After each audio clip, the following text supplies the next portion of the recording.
being able to work with people globally around the world to get kids coding is just the most exciting thing to see. Before you know it, we've got people all the way from New Zealand to Peru, and we've got 260 people, and people are now saying to us, is there any community like this for other subjects? Welcome back to Hello World, a podcast for educators interested in computing and digital making. I'm James Robinson, computing educator and member of several communities of practice. Hello, I'm Zoe Davidson, Programme Coordinator at Code Club.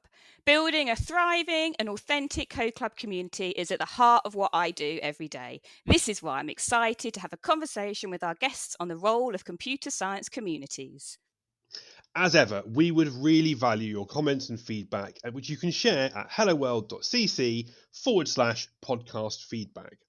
So, Zoe, you mentioned that we're talking a bit today about CS communities and something that you do every day. Why do you think that CS communities are so important as educators?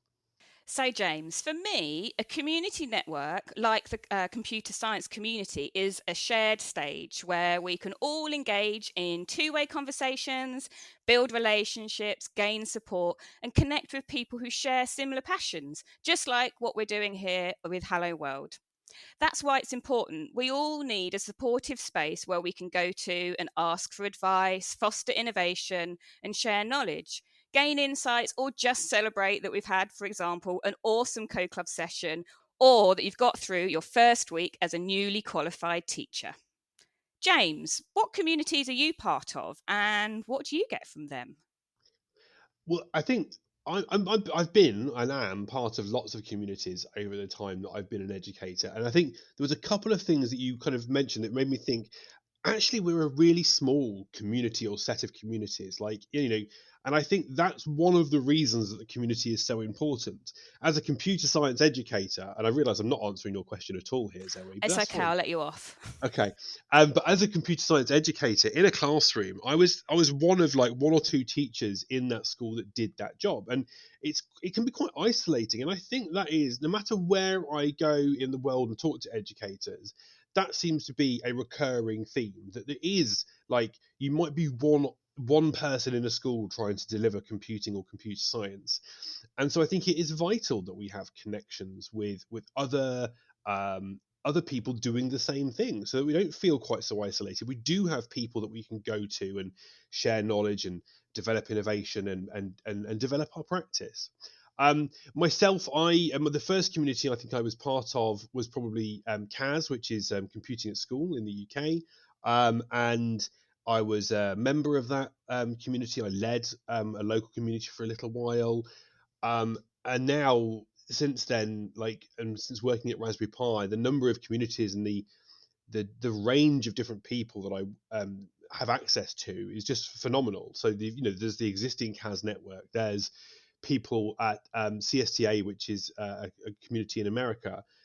We've got the Code Club network, which when I was running my Code Club, I was part of, and then the Hello World community, and there are just so many, and each one I think enriches my view of the space in which we work. So I don't know if I've done your question justice there, Zoe, but I've tried to answer. We've got some amazing guests joining us today, Zoe. I'm going to hand over to you. Who is our first guest that's going to join us? James, I'm really delighted we have Kay with us all the way from Australia. Kay is an experienced teacher and now the Community Engagement Manager for Code Club Australia. She's built a thriving community of Code Clubs in Australia, but also a global community through her work with Moonhack, an online global challenge that runs every year, which I'm sure Kay will talk to us more about. So to kick this conversation off, Kay, I have a question for you, which is, what does a computer science community look like to you? Such a great question. Thank you so much for having me here today. I guess it's like James said, having that community is about being with your peers, the people who share your passions, who engage in the same things that you those conversations where you describe something that happened or what a kid has just achieved. You need somebody who understands exactly what you're talking about. And I think those communities are what inspire us. They kind of motivate us to do more. And I think for me, those communities are also about how I can support other people to sort of follow their passions, progress where they want to. I am a huge person with curriculum. I'm a teacher by trade. And I think being able to share that passion and that knowledge with other people in those community spaces is just the most important thing. And you mentioned Moonhack. I have to say that is one of the most special communities I think I'm part of. Being able to work with people globally around the world to get kids coding is just the most exciting thing to see. And watching on social media as people in Japan are sharing what their kids are doing and being inspired to do through our community is just the most amazing feeling. That's amazing. Thank you, Kate. It's really great. I think you talked about there was so many words you mentioned there, like inspiration, motivation, passion. Um, all of those things clearly resonate for you, and we'll pick up that conversation in a moment. Returning to the podcast is James Abella, Head of Computing at Garden International School in Kuala Lumpur, Malaysia. He's a Raspberry Pi certified educator, author, and founder of the Southeast Asian Computer Science Teachers Association. So, James, that association, that community has been running for a while. What first led you or motivated you to found that community? Really, in the UK, we had CAS and we had Raspberry Pi, and we had a lot of communities that were available. But as soon as I went international, I felt very much on my own. And I realized that we were really, really missing out. And we have a lot of one-person departments when it comes to computer science. I'm very lucky now that I have a team, an amazing team with me. But I still remember those days of being that one person who was the geek and did everything to do with computing. And so what I wanted to do was bring everybody together. And I talked to a friend, Simon, in Brunei, and we said, we really need to do something. Maybe even if it's just 10 of us, that'll be all right. A few people in Bangkok, Kuala Lumpur. And before you know it, we've got people all the way from New Zealand to Peru, and we've got 260 people. And people are now saying to us, hey, is there any community like this for other subjects? And I'm like, there is if you found it. And literally, we've got to a point now where we have 24/7 support. We've had quite a few things going on internationally. And what we find is when I go to bed at night, there might be an issue. It got itself resolved overnight. And when I come up in the morning, not only has the question been resolved, we've got the answer and we've got the scenario. And normally the programmers that are involved have made the thing as well. So it's become an amazing scenario. But it is just that, people talking to each other. And you talked about something there that reminds me of a kind of mantra, I think, of the early days of when CAS in the UK was forming. There is no them, there's only us. And it was this idea that we can't wait for others to kind of build a community for us. If we value a community and we want there to be this sort of connection and fostering of innovation and sharing, we've just got to take action and make it happen. And because no one else is going to do it for us necessarily. So I had a follow-up question for both of you, maybe. So I think you both kind of talked about people having conversations and sharing. Like, is that at the root of what our communities are? What does engagement in the communities look like? Is it just online conversation, in-person events? Like, what's the nature of being part of that community? And anyone can pick that up. I think it's going to be different between me and Kay because ours is very much online and not even synchronous online, because a lot of these teachers are very much on their own. They're in places like Spain, France, Italy, South America, the US. We don't have so many in Australia. We have a few in New Zealand, Singapore, Kuala Lumpur, Malaysia, and it was founded in Southeast Asia, which is why we've stuck the name together. Although we seem to have a huge European contingent, and we're looking at how we can probably meet up in London, possibly in July in person. But 95% of it's online, and 95% of it is on WhatsApp. And no matter what I try to do, what I suggest in terms of alternative networks, it's going to be WhatsApp, and it stays at WhatsApp because it's just there, it's instant, and it's quick. Kay, I suspect you have a very different answer. Yeah, I find it's quite different here in Australia. But I think too, for Australia, it depends on whereabouts you're actually located. So those of us that are in the cities, that face-to-face option is something that is definitely the most popular. You know, being in the room with people, having that energy, being able to chat, move between, that's something that's really important. But then for our more remote communities, online is definitely the way to go. Can't say that WhatsApp is a popular way of connecting here. Um, yeah, I think more traditional sense, like through Twitter and various communities like that, is definitely more popular. But I think here too in Australia, particularly since the pandemic, it's been that hybrid kind of model. You know, some people, it just works that online is better for them. Yeah, and others, face to face events, definitely great. I think things have changed since the pandemic. Like, as in, we've become more open to like being online and in person. But I guess, like, what are the differences? Do you think we get a different experience from an online group to an in-person group? I'm going to say yes. I think that the pandemic, although, you know, the kind of communities we're talking about are very comfortable with online environments, I think it really opened it up to people in other fields to join those environments. And so I find here we've got a lot more industry personnel jumping in and working with educators online, really exposing a different side to what we do and what we educate our kids for, which has been fantastic. Also, I think having online spaces for people to meet also makes it more accessible for people as well. If people are in, if we've got volunteers who are working 9 till 5, being able to come to an in-person meetup is sometimes a bit of a challenge. But actually having an online space where they can still connect with peers is just so important, and it adds so much value as well, doesn't it?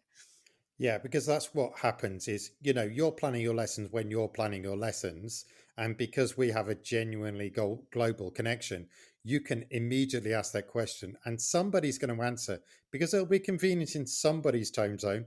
Or in some cases, some of those teachers have got insomnia or they're up early in the morning, whatever it is, there is always somebody around who will jump in and answer. And I've lost track of any particular time of day that it's best to put an announcement out because it could be anything. And yeah, we've become very, very global and very comfortable with that. I would say that even within our community, we always say, oh, it would be great to meet in person. And sometimes we get to, but sometimes you are hours upon hours away from the next nearest person with any competence. Well, being able to press a few buttons and connect with somebody, it's just so, so valuable. So I think that mixture is fantastic. Mm. And I've got a head buzzing with questions. I've like, oh, I need to ask about that, and I need to ask about this. So I'm trying to pick where to go next. I think let's just go back to the WhatsApp thing because I find that quite interesting as well. Is that a function, James? Do you think, or a result of just the fact that it's something that's sort of fairly common. It's accessible via a smartphone, which is probably more globally kind of an accessible Yeah. device than say a laptop or a really Mm. stable internet connection. What drives people towards, and even if it's not exactly WhatsApp, a platform like WhatsApp that's very mobile first? WhatsApp is very popular in Southeast Asia, which is why it got picked. And it got picked because it was very easy for us to do. And WhatsApp does have a computer version if you want it. Um, and it's just a very, very low barrier to entry, particularly for those of us in Southeast Asia who are using it for all sorts. We use it as commonly as messengers. And, it works on Android, it works on the Raspberry Pi, it works on iPhone, it works on your computer, it works on just about any device. And also, most schools don't block it. And even if they did block it, we can use our 4G and 5G. So it is like, I don't like to say it's like bushes or something. It grows and grows and grows. But we have tried all sorts of platforms from Reddit. We do have a LinkedIn. Um, nothing, nothing sticks. It just continues on the WhatsApp because it is just there and it's immediately available to any teacher who's got it. I I love that. It's such a different way of working to me, and of building a network. So it's definitely made me think about like our practice and what we do. Because I had a very similar conversation with one of our growth partners in Peru, and they also use WhatsApp, which just blew my mind of how they do that. And yeah, I feel like I want to join your group just to kind of experience it and see the conversations that take place. But yeah, it's fascinating to hear all You'd of all this. be welcome to do so, by the way. We do have a friend of friend policy, and you're all my friends, so that's fine. But we do, for safety purposes, we do insist that you know at least one member before you join. And that is a little bit different because we've had a few people over the past who've tried to join and they're either sales and marketing or not really teachers. And that is very important that we weed those people out.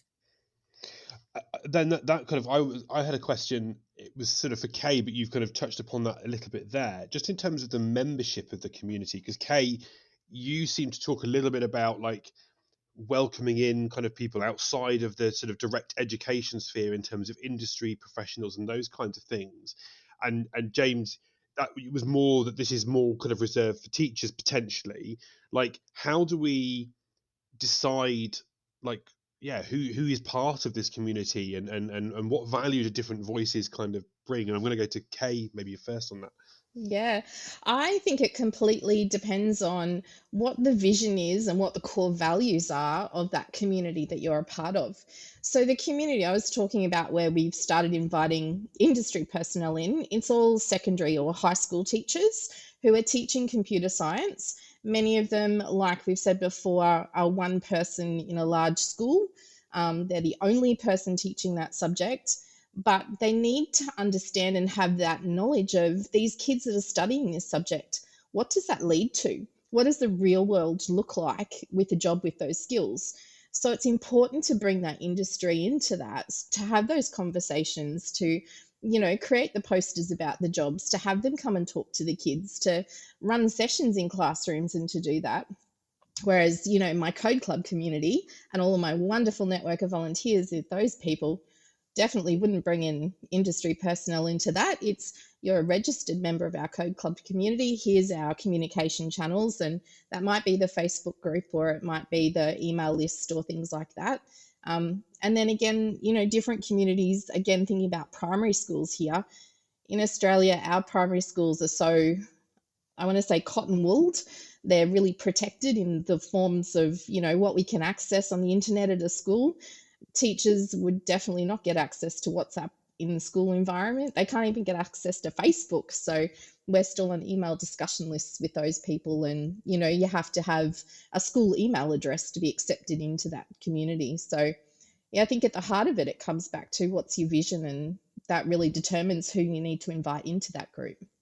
I have a very recent story. So I recently posted something on LinkedIn, on our Co-Club LinkedIn page, and a person reached out to me and said, "That's my old primary school. I'd love to go back and visit."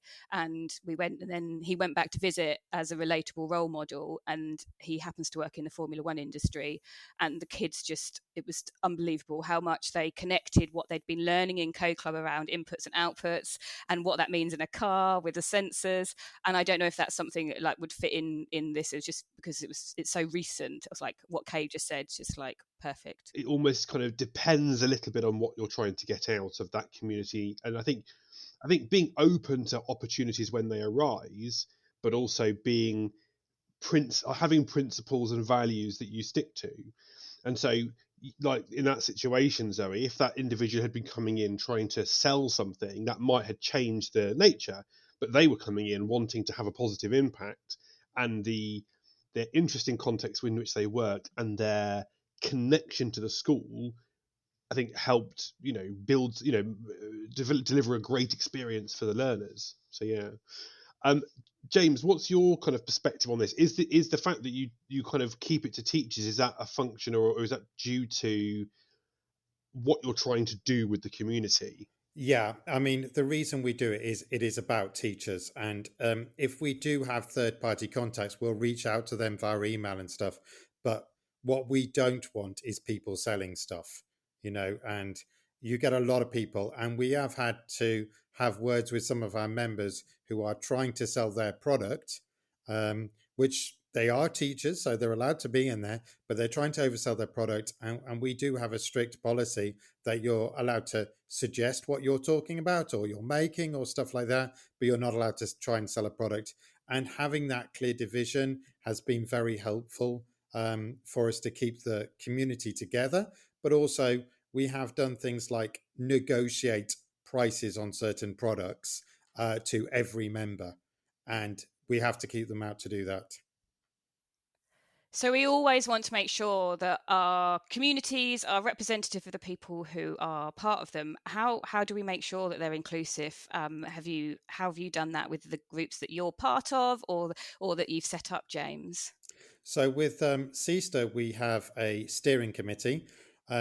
So I'm one of the founders. There's Simon on it as well. We've put a few rules. There are 6 members. We've said that 3 members are male and 3 members are female, and we've been very strict on that. And because it's a steering committee, it's not a voting system. It's not something where people talk, because it is free for everybody to access. And to be honest, we do have to pay money to make sure that this thing continues happily. And I think that's really important. I think that having people that keep you sane, people that say you're doing right and wrong, and making sure that they are representative. We have about, I think the last time I checked, about 50 nationalities. Because of the nature of WhatsApp, we do not know the color or race or even religion unless it's very obvious within the name of the people that are a part of it. And some people do have Western names, even if they're perhaps Chinese or Mandarin. The only limitation we have, and this is simply because of the nature of the group, is that the group is in English. We're not saying you can't start up another group in another language, but that's just the common language. And we say, look, you're welcome to join. If you don't feel you can contribute directly, you're welcome to listen. So yeah, those are the only real restrictions, is that you've got to be a computer science teacher in an international, and by international, that includes the UK, wherever, in a school. And, we don't make any other restrictions, and it's fully free to enter. There is no money exchanged at any point. And that is really important to me, is that everything about it is free. I think it's really similar. A number of the communities that I'm a part of will have a steering committee that definitely is a representative across everyone who's involved. Some of the computer science sort of communities we have across Australia are a membership kind of system where there is a small nominal fee to become a member. But what that does is you can access any of the workshops or professional development or the research papers for free throughout that 12 months. Sometimes that's a bit exclusive, I guess, for some people. I think within the Code Club network, though, we truly value ensuring that everyone's a part of it, being able to offer it at no cost, being able to do it in a way where whatever access you have, it's free software, all of those sorts of things really make it available for everybody to join in. And what do you think that we can do more of to make sure that underrepresented voices are heard within our computer science communities? Oh, visibility, promotion, all of the fun stuff, right? I think that's been a bit of a sticking point for me with Code Club in Australia and moving ahead for next year. One thing I'm doing is reaching out to my community, and we're going to do spotlights on different clubs across Australia and feature them in our newsletters and put shout outs on social media, really shine a light on the people who are doing great things. I think we have a lot of people in our communities who sit and watch and observe. They don't feel like they can be a part. But if we can take stories and showcase and highlight, then they can see that, everybody is part of this and everyone's welcome. And I think that's definitely a way forward. I really like that. One thing that I would add is that sometimes those people who are shy about their voice, they will directly reach out to me and say, I don't want to say this. And then I can either encourage them to say it, or I can say, I can say this anonymously for you. And once you start doing that, you are representing those voices. And quite often I find, even if the first time they say, I'd like to be anonymous, when they see that there's a warm reception to their words, the next time they tend to directly put in. And I think that's it, is giving lots of options to participate so that it's not a black or white, that there are grays so that people can contribute in the way that they feel comfortable. I was going to say, I agree. I think as someone that was new to computer science 5 years ago, I was definitely a lurker in many groups before I kind of like found my voice. And then I just realized like how welcoming the community is, and like how much that I have learned from members of the community as well. So I'm really pleased that we're all thinking about how we can be as inclusive as possible to the communities that we support. And I think you used that word welcoming, and I think that is really important. And I think it is something that's really evident and apparent when you join a community like this. Like, there are so many online communities and social networks and groups where it's very easy and you can very quickly kind of, um, result in sort of animosity or kind of misunderstandings, or people that know best sort of charging in, and I generally, it's not all the time, but generally it's just not something that you see very often in most of these communities that you can be part of. I think you still have to have like values and expectations and kind of rules of how to engage that people should adhere to, so you still need that robust kind of framework. But I think people are just looking for a genuine supportive connection, and can all appreciate what it's like to be the new person in the group, I think. And so I was going to ask in a second about what we'd say to kind of get people into communities. And I think it is that point for me. It's it's that these communities are so welcoming, and you can join, and no one's going to judge you for what you do or don't know, or what you do and don't do, and what practice you have. They're just going to be there to help. What would you, if and James and Kay, if you had someone that was maybe not part of a community, or you're kind of trying to recruit people into the community, what do you say to them? How do you kind of help them make that decision to join? I mean, it's a very low barrier for us. Normally I say, would you like to join? The only thing we ask for really is your mobile phone number. And, you're free to join. You're also free to leave instantly if it's not for you. Um, what I do warn them is that there are a lot of messages, and to use the WhatsApp mute feature if it's a bit much for you. But you're welcome to join. You're welcome together. But honestly, internationally, there are no other choices. If you want support in computer science, you have one choice, and it's us. So, it's an easy sell. And it is because we've tried to lower that barrier to as low as we possibly can. Yeah. I think too, it's about just saying to people, just come in and try. Because if it's not for you, we're not forcing you to stay. If you're not getting something out of it, you're welcome to go. There's no expectations. You don't have to jump in and comment on everything or give your advice. You can just be an observer for a little while and see what makes you feel comfortable. I do a little bit too within our Code Club community of seeking feedback from them to say, what is it that you're trying to get from here that we're not giving you just yet? Or have we missed something? Or was there something that's been really great that you'd like to have happen again? So I think getting that feedback as well, being able to enable those changes and provide what they're looking for, I think is also really helpful. And I think sometimes by asking for that feedback, you start that conversation with someone in the community, and then makes them feel more comfortable to ask those questions that they may have, or to start those conversations. It's always like a starting point for someone. I always think that, like, when I go to an in-person event, I always kind of like a bit of a job, because it makes me feel a bit more comfortable. So be it making tea, but actually, ask me a question to help with some feedback is like the equivalent of it as an in-person event. So we asked our learners what CS communities they were part of and what they saw as the benefits. And Zoe, we got a really nice reply, didn't we? We did.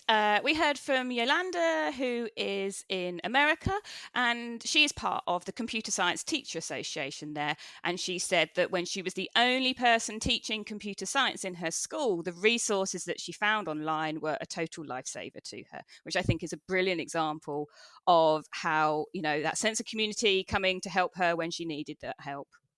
Yeah, and I think really resonates with some of the things we've discussed with our guests today. We also heard from the computing department at Ashfold School, who talk about their being a member of the Digital Schoolhouse community. They meet up regularly, they share approaches, and talk about how to engage children in computer science. And they also mention other champions group from Microbit Education, which is an international group, and they kind of talk about how much they've learned from both of those communities. If you have a question for us or a comment about our discussion today, then you can reach out via podcast@helloworld.cc, or you can tweet us at helloworld_edu. My thanks to James and Kay for sharing their time, experience, and expertise with us today. We'll be back in 2 weeks with another episode of the Hello World podcast. So, Zoe, what did we learn today? I just have really enjoyed hearing everybody's perspective of how we have like the online WhatsApp group supporting people internationally and the sharing of skills that happens in there, along with Kay talking about how the groups in Australia definitely help to reduce that feeling of isolation that you may have when you're starting out on your journey, or if you're just working on your own in a school or in a club, and how both of these environments bring people together. I think it's a brilliant place for people to be talking to each other, either online or in person, and they both have amazing value. And for me, I think that what I took away was we are part of so many amazing communities, and just spending time today chatting with two individuals from such amazing communities has just been really energizing and fantastic. So thank you to both of our guests. Bye-bye.